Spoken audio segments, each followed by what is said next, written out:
Welcome. Not yet. 10 Why? seconds. 10 seconds? Yeah. Okay.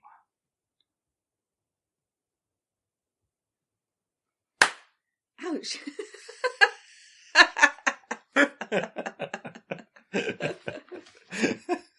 You're supposed to clap. No, you're not supposed to. Yes, you are. You told me to. Honey, I said not today because we don't have the mics.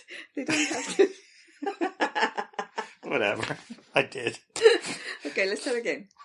Welcome. Welcome to another episode of Driving to the Rest with your Wait favorite a minute. hosts. What? They can clearly see we're not driving anywhere. It's true. Whatever. With your favorite hosts, Inelia and and Larry. See, I got my psychic skills going today. Because Okay. who knows who's first, you or me, when we're saying it. Nobody knows Nobody knows. till it happens. And then Then it happens. when it happens, if you've got your skills set, you get it right. Yeah. You got a 50-50 chance. It's pretty good odds. Very good odds. Every now and then. We get it right. You get it right. All right. So today's format's a tiny bit different. You It might is a notice I little have bit some paper in different. my hands. Yeah. That's not the format. Yeah, the format's different. It is very different. Because usually when we start, sometimes I have a little whiteboard that has some things that happen during the week Some that, bullet points. I and stuff. remember Mm-hmm. that I really want to talk about or Mhm. ask you about or, massage. Discuss. And other times you'll ask me, hey, what are we going to talk about? And I'll say, I really don't know. And then we'll sit down, and then once we sit down and start, it comes. Yeah, and sometimes we have a whole plan, and then we start the podcast, and something completely different comes through. The whole thing tossed out the Everything, window. everything, yeah. Yes. This time, what we have planned is what we call a coordinated effort.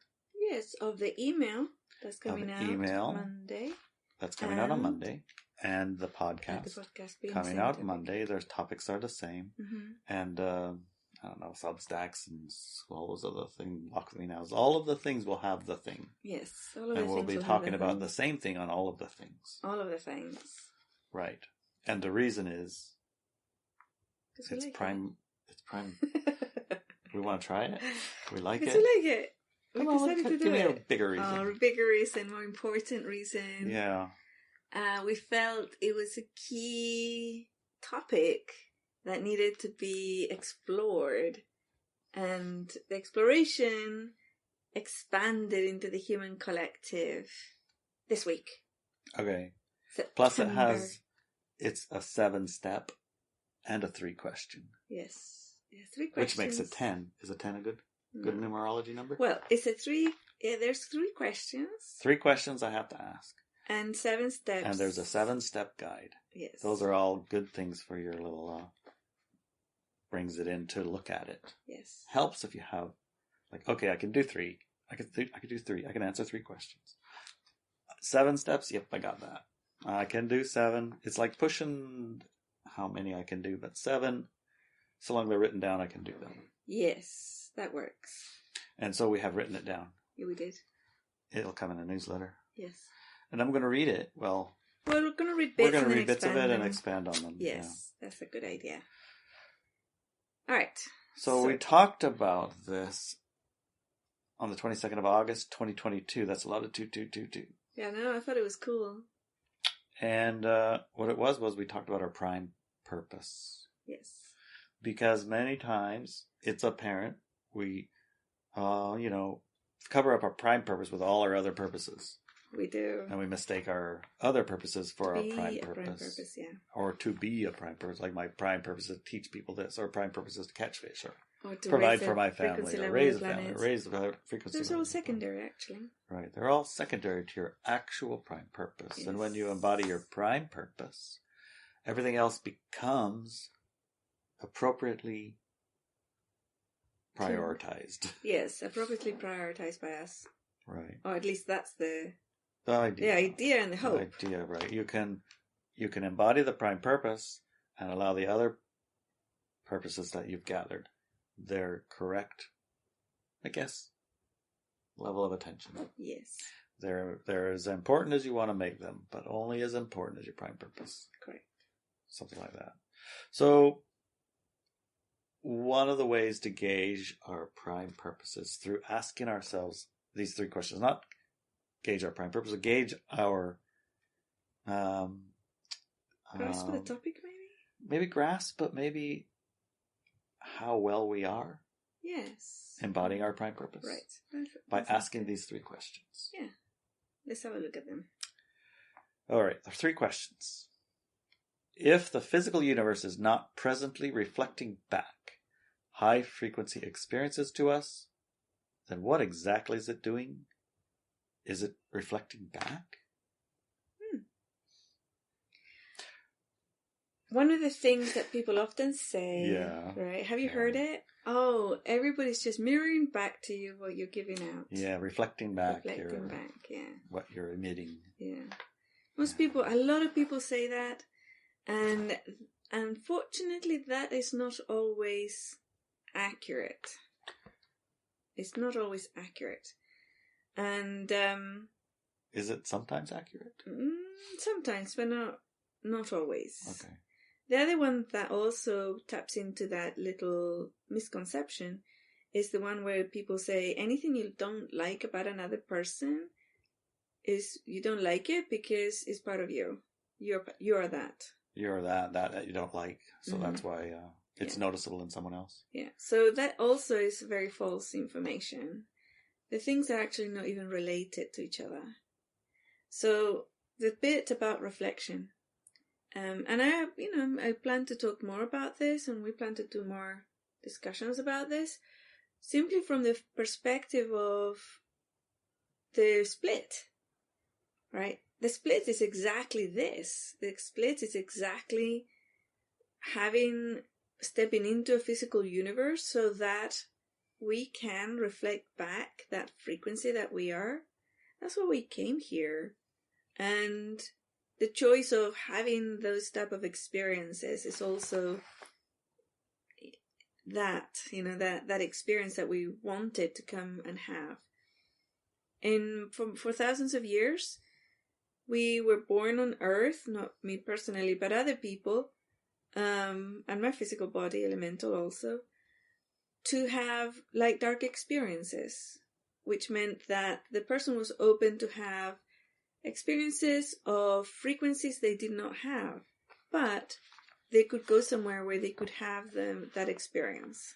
Just to put it into plain English, the experiences she's talking about are the ones that you've had in your life up to now. Yes. And probably however many incarnations before. Mm-hmm. So regular old, this is my life on the planet Earth, and I have a job, and I've got some struggles, and I overcome them. I've got some predators, and I got to avoid being eaten, and I've got some triggers, and I need to process and do them. And this is the life that you have, that you've lived up to now. Yeah. So that's the light dark real. Okay.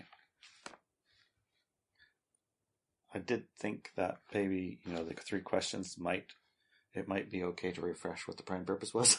Yes, because it kind of skipped past that into, We did, yeah. What is the prime purpose, honey? As it's written in here, so you cannot forget, our prime purpose is how we are here as high-frequency beings, those us who are listening and reading this, to express our true frequency in this world and have that frequency reflected back to us in the form of high-frequency experiences in the physical universe. Right. So, the first question, after having just heard that, is if the physical universe is not presently reflecting back high frequency experiences to us, then what exactly is it doing? Is it reflecting back? Mm-hmm. Right. So that's an interesting question, right? Mm-hmm. Now that we have the context. Right. It's like a lot of cultures at the moment, and religions and teachings teach a person that they're bad and they're sinful and they're nasty and they're horrible. So the person integrates that belief system, and those are the things that get reflected back to them. And one of the things that is interesting to me about that is, what's so interesting about it? It's like, and why would we take that on board? Take that on board. I mean, it's curiosity, curiosity really does drive this human collective. But what drives the propagators of that system to infuse this type of energy on the planet? Before you go too far, that's almost like the second question. Let's have a look at the second question. Is it reflecting anything of ours at all? Or are we the pawns in someone else's reflection of their frequency and conscious choices? If you're not taking conscious choices, if your choices are made out of programs, teachings, dogmas, belief systems that you have integrated from society, then probably very likely you're a pawn in someone else's desire experience. Yeah. Willing pawn, right? Willing and in an unconscious way. Mostly, Of them. I've met some who's like, I'm happy. Just tell me what to do. Exactly. Yes. Then I really don't want to have to think about it too much. I would just rather do whatever it is that I'm here to do, and just tell me what that is, please. Yep. It's to wash dishes. True. Okay. I'll do the dishes. I'll do that. It's to this. It's to that. Okay. That makes me happy. Not have to worry about it. Yeah. It's not. There's I don't know if I'm going to say there's something or nothing wrong with it, but it is what it is, right? Yeah. It is okay. Yeah. And if you're in an environment where the people you ask to tell you what to do are all high frequency, you're pretty safe. You're going to have high frequency experiences reflecting back their frequency. But if you're in an environment where there's exploiters and low frequency beings, things might not go so well for you. Probably right. It will be power over others thing. Yeah. So it's okay to be guided in a high frequency way by high frequency beings. It's not likely they're going to take advantage of you. Right. That's not in their makeup. So it's like, hey, let's you know what you should do? You should pull those weeds, and then I'll plant some potatoes, and we can have potato salad later. Yeah, that's how it would go. Yes. Nothing wrong with following directions. Right. But who is the directions from? So that kind of leads to question 3. Okay, let's have a look at it. And if so,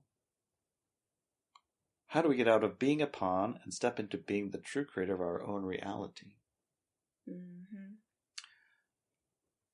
It seems like that hits this point of how many creators of reality can there be at the same time? Ooh, there's gazillions of creators of reality. That's why we have so many rules of engagement in place. And those rules of engagement actually are in a class. Yes, my favorite one in the whole world. If you don't know about it, go to ineliabenz.com, go to the store and search rules of engagement. The rules of engagement, yeah. Probably Inelia will put a link of it somewhere. Probably.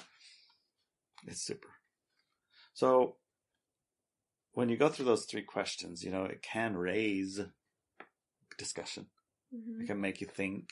It's supposed to.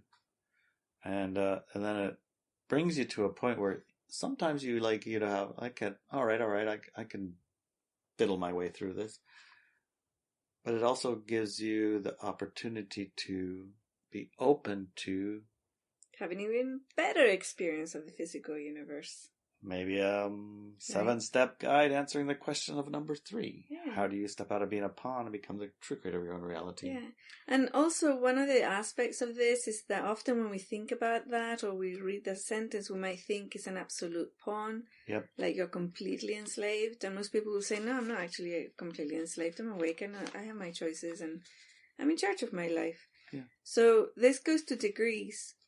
Right? It's not absolutes. No, it's not absolutes. So you're not just a pawn and just a slave. It could be that you're a 1% slave, or 10% programmed. It could be just percentages. When goes, you stand up. Just got to. Yeah. Got to stand up and maybe do that. Yeah. It's like, where did that come from? Sorry. Or even feel really bad if you don't. Oh, definitely feel bad if you don't. Or wonder what people are thinking about you if you don't. That type of thing. Or know what they're thinking about you. Yeah. You're a traitor. Yeah. Or whatever. That, it could be that. That's your 1%? That can be 1% of it. Or it could be that you believe that you are here to save everybody on the planet. Yeah, that could be put there, that would be one of those ones that you're going to easily be, manipulated with.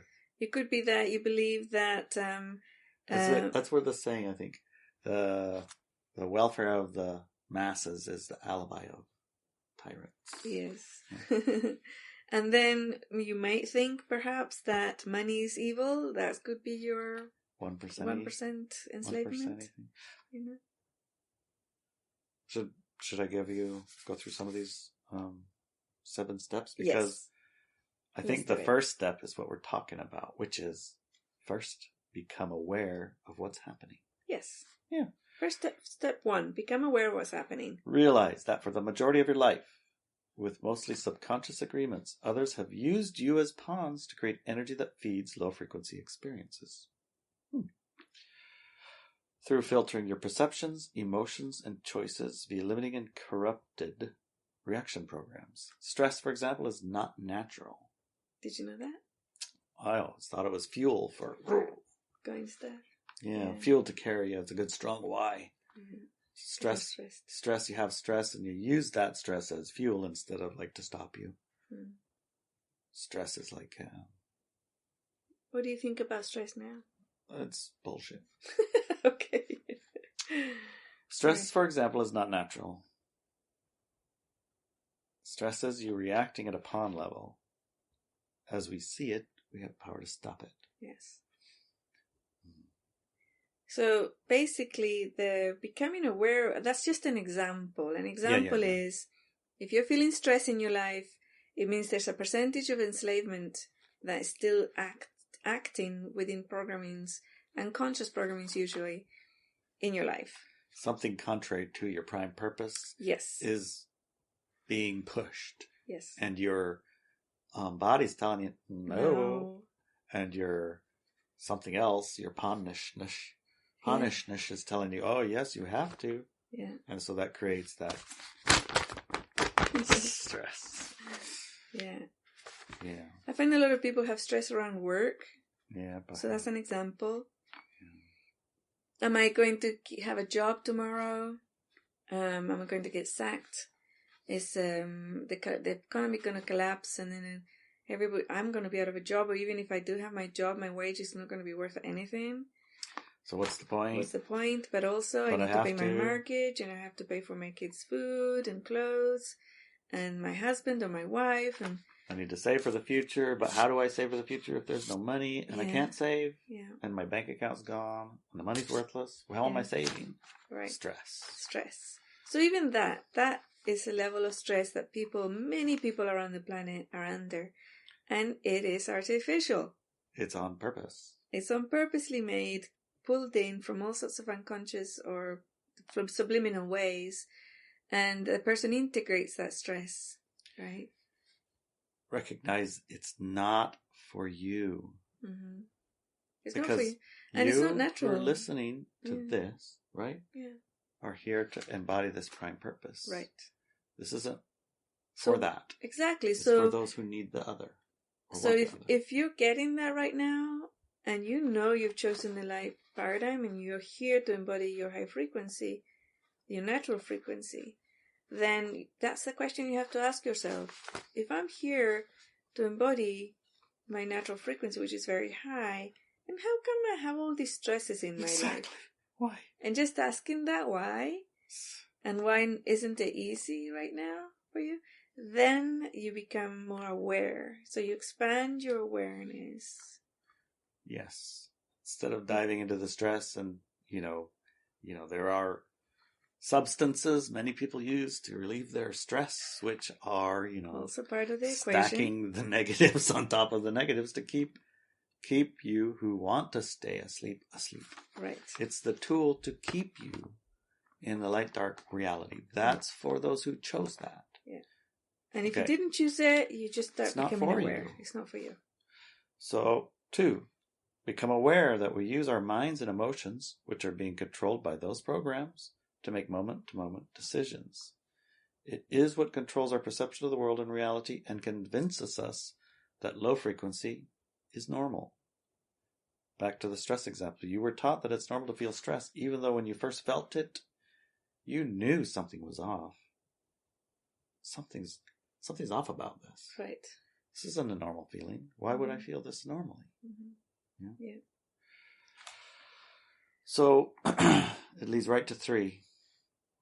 Our program perception is constantly fed. Yes. So the perception of what is reality, the perception of what your life should be, the perception even of what your life is, right? All of these perceptions feed your mind and your emotional body, and then you interpret the physical universe through those perceptions. Right. And then, we're, in some ways, the steadiness of the reality we exist in, the one that allows linear time to exist and experiences to follow experience, not like a dream world, where there's no linear A to B to C. You have an experience and another one, and they're not really connected. This is more of a steady linear stream of experiences, right? In order to keep that, there are things that are kind of taken advantage of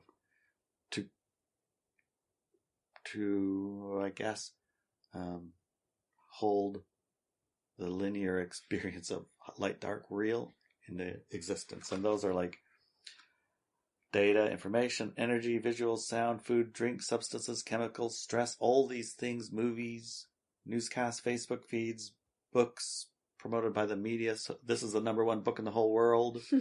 How did it get to be the number 1 book in the whole world? Because we told you it is. Yeah. Have you ever read those? I read one. Oh once. yeah, I have was plenty like, of times. Oh my god! How can this become a number 1 seller? Yeah. It's impossible. Why would that happen? But that's what's needed to keep human being natural frequency at light, dark, real, and continuously having it reflected. It requires that. Yeah. And remember, 80% or thereabouts, 70% or thereabouts of the planet wants that to continue. So it requires a lot of input to keep it there, or else it would just collapse all by itself. Yeah, it would collapse. Because it's the artificial creation. Exactly. So, number 4. I think we're ready to move to that. Okay. You step from reaction to response. Yes. That sounds pretty basic. But oftentimes our reactions are what we respond to, not we respond to our, we take a reaction and then respond to the reaction. Yeah. Instead of taking the data and responding in a way that is in alignment with our prime purpose. Right? Yeah. So after we realize that perception is programmed by inputs in our minds and emotions, we stop reacting and start responding. We no longer allow others to dictate how we think about and feel about the world, moment to moment. We no longer engage in and feed that low-frequency programming perception of reality. We start being diligent and start perceiving how we program ourselves. We realize, for example, how in every single movie and show we have ever watched in the last 10 years, people deal with stress by drinking alcohol. It comes in so fast in so many ways that we may think it's actually true. We may think that alcohol is good, reduces stress, and helps you in your life. Well, guess what? It's not. It makes things much, much worse. That's an I wanted to use that example because it's it is so insidious. I know, it is so well programmed in, and it actually does make everything worse. I can't tell you how many times I watched people on the TV get a big glass of whiskey, glug it down. Now everything's better, and they didn't fall over, and they didn't choke to death, and it tasted like, well, whiskey. They drank it like water. Yeah. It certainly didn't taste like whiskey, but I don't know if you've ever tried to drink a glass of whiskey before. Only if you were already sauced up could you possibly pretend that you did that. Because it doesn't work like that. No. But you believe by watching it that you can do that, and you try it, and you think, something's wrong with me. That's how I felt. It's like, I wonder what's wrong with me, because this tastes like crap, and I can barely breathe. You're choking it out. Yeah, you're choking it out and spitting it out, and you can't believe you would do that. How is that helping? Yeah. I don't know, but it does. Yeah. Right. Another one I hear often is Crazy. when people drink beer and it says it's because it's hot and it's so refreshing. And I'm like, it actually is not true. Beer is not refreshing. The ice it was in is refreshing. The coldness. The coldness it was in. But the substance itself is kind of sticky and stinks. Yeah, not refreshing at all. Yeah. And the program is it so... dehydrates you, and the dehydration isn't exactly helpful with heat. No, it doesn't help you with the heat at all. But you're pretty sure if you're going to go do something in the hot, you better have a cooler, a Yeti and a Yeti full of silver bullets. Remember the song? Right, yeah. So a Yeti is a cooler and silver bullets are Coors Lights, if you don't know. And the one that got me as a teenager was Coca-Cola. They used to say refreshing and cool, and it will hydrate you and all these type of things. And it's got caffeine, it'll energize you, and sugar give you a boost. Yeah. So I felt for that one. I didn't feel for the beer or wine one, but certainly felt for the Coca-Cola one. And it was never true. I never felt better after drinking a Coca-Cola. And it was the coldness of it. If I had drank just a glass of water with all that ice, it would have been better, more hydrating and everything. Yeah. Than all the sugars and all the other nasty stuff that added to the toxins of the heat, So these programs come in and they kind of go into your mind or your perceptions, and then because we naturally as humans, we learn through copying, we believe it. Why would anybody lie to us, right? Because we're light beings, we believe that stuff. And we do it, and we fall for it. And then we get sick, and then we become alcoholics, and then we become embodied with creatures and entities that are not ourselves. And oh my God, it spins down, really bad. Yeah, the ones that come from that aren't high frequency. No. They're not here to embody right purpose. And the other one that I felt was really insane was that good food that's good for you tastes horrible. That was a program, and it is, and a lot of people believe it, right? Food that's good for you tastes horrible. It tastes of cardboard, it's tasteless, and it's nasty. Yeah. And I couldn't believe it. It's like, what? I don't understand what's happening here. Why would they make food that's so horrid, And yeah, that's because medicine is good for you, and it tastes terrible. That's another program. One. Yeah, another program, right? Yeah. Well, I was just watching yesterday pizza dough teacher. He teaches how to make pizza dough really good. I haven't done it yet. But I love to watch how it is, Yeah. And he has a friend who lives in Rome, and he told him, these are the 3 best pizza places I know in Rome. You gotta go try them. And so he went to go try them, and he sat down and he had pizzas. And he himself, the guy sitting there, is like, see the chefs, the cooks here? They all eat this pizza every day. And look how fit they are and strong, because they're all strong looking, very fit guys, and they're eating the yummiest pizza you could ever imagine with the deliciousest ingredients. The tomatoes fresh off the vine from a special place in Italy, of course, and olive oils and all of the yumminesses. It's health food. Yeah. Ultimate health food. And it's so delicious he can barely speak after a bite.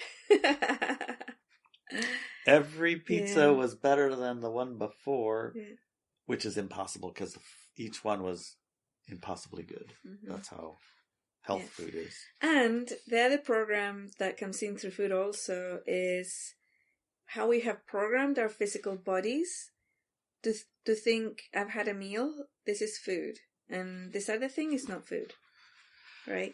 Yeah. So recently I've been going through a special diet because I'm doing a health reset, and it needs some detoxing. So there's a lot of things that I normally eat, but I cannot eat, or I choose not to eat for the week or whatever that this process lasts.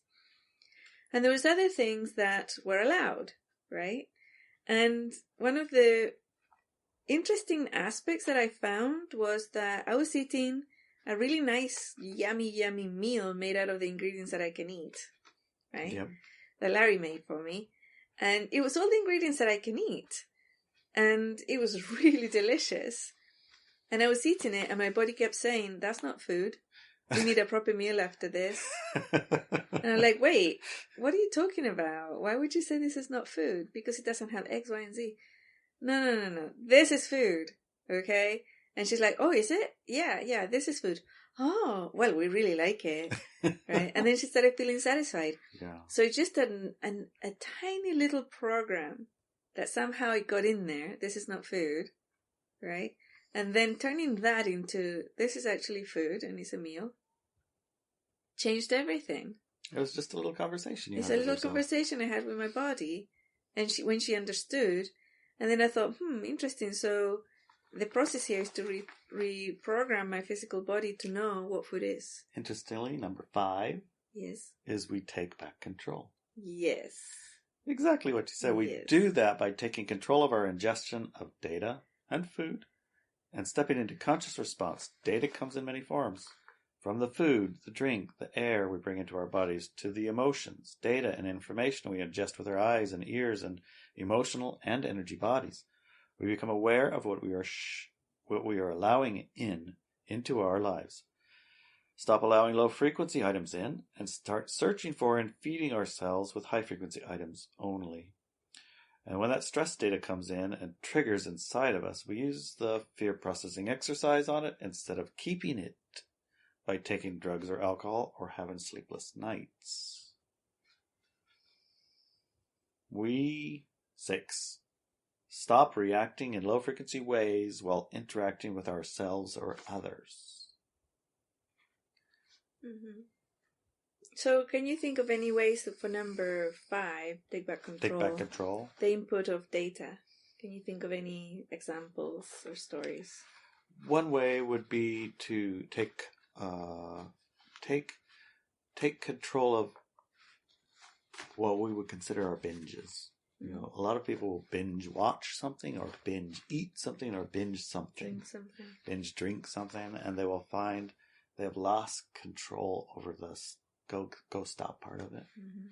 And as a consequence of that binge, they will begin, I've seen it a million times, like we watch a show on Netflix or something like that. There'll be 10 episodes and it'll start out really good. And then somehow it turns like, what the heck are we watching? But we're stuck in it. And we got to watch some more. We got to watch some more. Watch some more. And by the end of it, we're like, we got to stop that off. I can't watch any more of this. You need to take a shower. We got to either watch something good for a minute, go take a bath, or turn on some music or something. It's like spray sage and sage the house. Jesus, yeah. It's like we fell for it. We did, yeah. And we are of the nature that's like, well, hopefully it turns good again, because that was so interesting that first because you're part. A light worker. You're a light worker. You always think the best of everything, so it's going to turn good again. Yeah. So one of the little tricks of taking back control that you did was when you found that we're watching something, and we haven't been watching anything for a long time, but we did. And when we would watch a show, it would turn, you would fast forward. Yes. And then stop again and see, okay, is it back to okay? Nope. Okay, is it back yet? No. So we'd skip past the nasty and just hang out with the part that we were interested in, which basically was the bait. Yes. And we really enjoyed the bait, but not so much. Did you notice that as the series went on, the speeding up was, and there was only tiny little bits of interesting, and then even none. Remember that? Like, and then we even stopped watching entirely because we didn't get hooked. Right. We ate the bait, but we missed the hook. Yeah. That's kind of taking control. And now, at this point, almost all of the shows are just all nasty. Hook. Yeah. Not much bait left. Right. I mean, they don't even pretend to start. They don't even pretend, they don't even pretend anymore. So it's very obvious that it's not for you, not for you, not for you, not for you. So yeah, taking back control is, avoiding what's not for you. Yeah. And acknowledging when you can take a sip, you can take a look, and you're like, prime purpose and this, it seems like this isn't doing. This isn't it. Not for me. Yeah. Not for me. This is for somebody else to keep them in the low frequency, keep them in the reality that we're in. Mm-hmm. This is for someone else. Yeah. It's to help them stay where they want to stay. Mm-hmm. It's not for me. That seems it. Yeah. Okay. So, that's 6. We stop reacting in low-frequency ways. While interacting with ourselves or others, we instead focus on and feed high-frequency interactions, emotions, thoughts, and projects. Projects is good. Mm-hmm. Because we are in a split, there will be invitations to low-frequency reactions. They're still coming. We just say, no, that's not for me. When we feel low-frequency thoughts and emotions, we can simply ask ourselves, does this person or this situation control how I feel right now, or am I choosing to feel this way? Who is in control right now? Are they in control of how you feel, or are you in control of how you feel? Mm-hmm. Are you going to respond to a low-frequency invitation by feeling righteous anger, whatever? Is that that's your prime purpose? Or no, that's not my prime purpose. Mm-hmm. Go have that reality. That one's yours. I'm not a part of that one. Yeah. One of the examples for this, I mean, it's very simple. When my adult kids now, they were little, one of them came up to me crying and said, my brother said blah, blah, blah, mommy, tell them to stop saying blah, blah, blah. And I said, okay, so what you're telling me is that your brother dictates how you are feeling. Now you're upset right now, right? Yeah. Because of what he said, yeah. So he's the boss. He's the boss of how you feel. Is that what you're saying? Yeah. It was like click, click, click. No. Well then, so it doesn't matter what he says, right?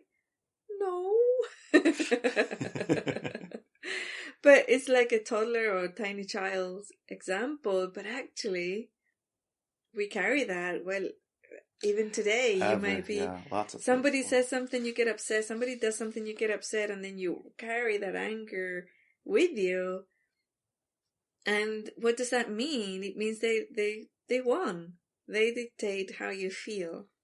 They went to trigger you, and they did, and now they dictate how you feel. They control you.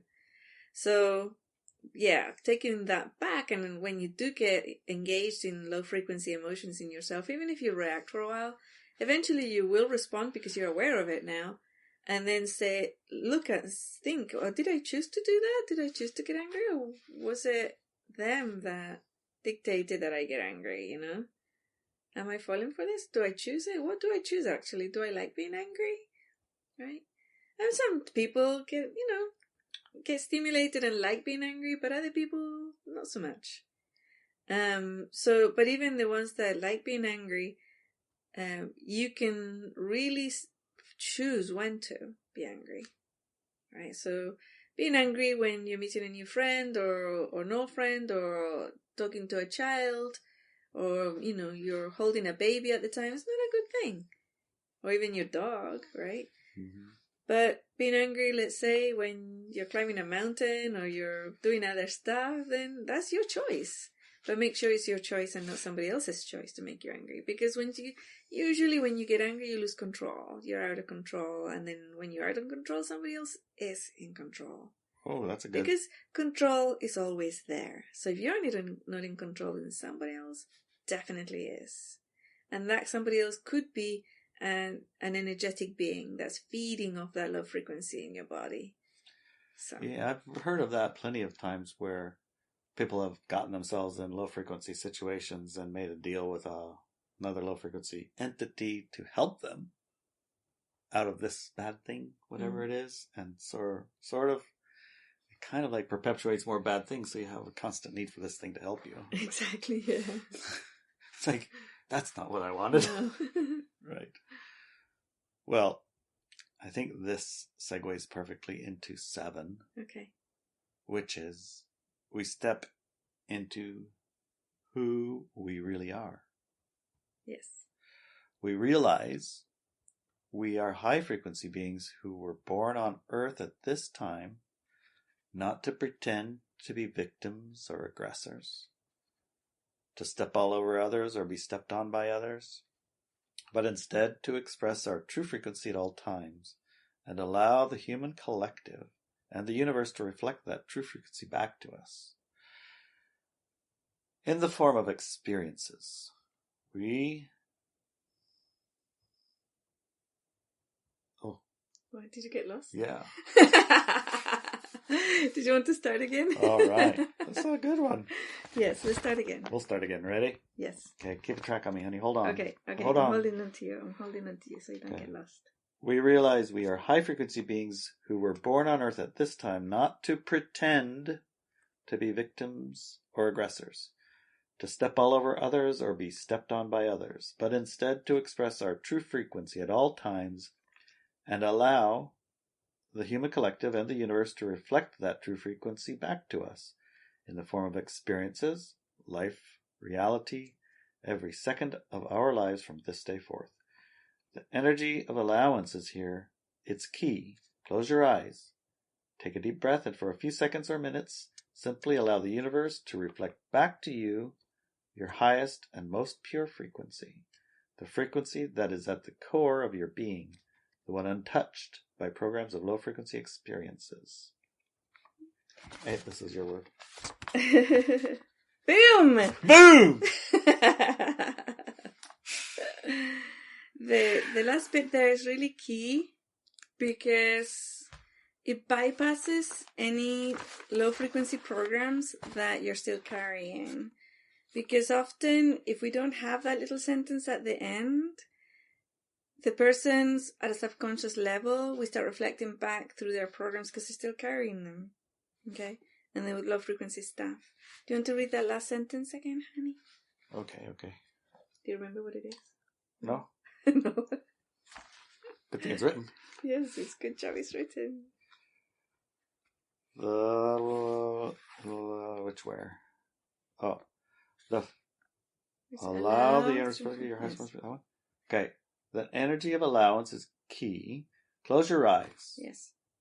Is your eyes closed? Yes. Okay. Take a deep breath.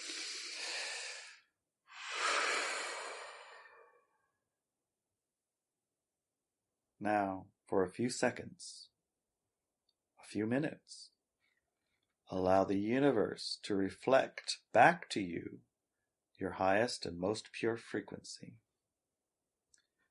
The frequency that is at the core of your being, the one untouched by programs of low-frequency experiences.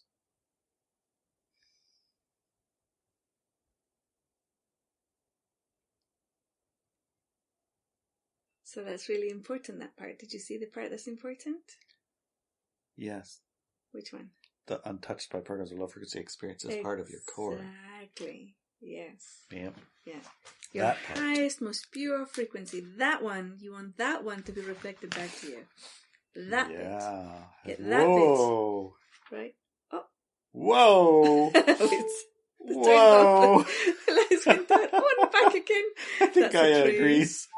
So our power's going to go off any minute now. Again. 3 times, 4 times, on and That's on. a tree. That's your... No, that's Gaia. This guy is saying with a tree That's crashing Gaia into the saying, ground. yes. Into the tables on the street. See, it's still on. It was just exclamation points, babe. Yes. That's Okay. amazing. All right. Ah. Okay. Mm-hmm. Boom. Boom. Can't say more than boom, boom, boom, boom. Yeah, it's true. You're kind of complete, aren't you? Yeah. Well, it's extraordinary. Mm-hmm. Very excellent job with this article. I'm glad that we will combine this article with this. You can read it, hear us talk about it, Mm-hmm. embody it. There is one more step. Tell us the next step. You tell us. Okay. Here's the next my step. glasses. We got this! Oh, yes. Make sure to share this article and the 7 steps with the world. Print it out and post it at your local store. Oh, on the community board? Yes. Okay, that's good. This is what it's going to look like. Yeah, that's how I If put you're it in the now. video, yeah. Even just if you grab the, I actually just grab everything. Don't remove anything. Okay, just grab everything. Yes. You can also send it to all your friends, all the light workers that you can think of. Put it on all your media. Share the podcast. Networks and everything. And the link. Whatever. Share it. Share it, share it. Those who share this prime purpose. Yes. If you think a person shares that prime purpose with you, right, then send it out to them. Incidentally, by the way, when more people are embodying the prime purpose and have it reflected back to them, you're going to see it. Yeah. So it's part of the process of sharing your prime purpose with those who have that shared prime purpose. Exactly. Because we're not alone in this. Right. Not alone in this. All right. I think we're complete, honestly. Quite honestly, yes. Okay. Love you, darling.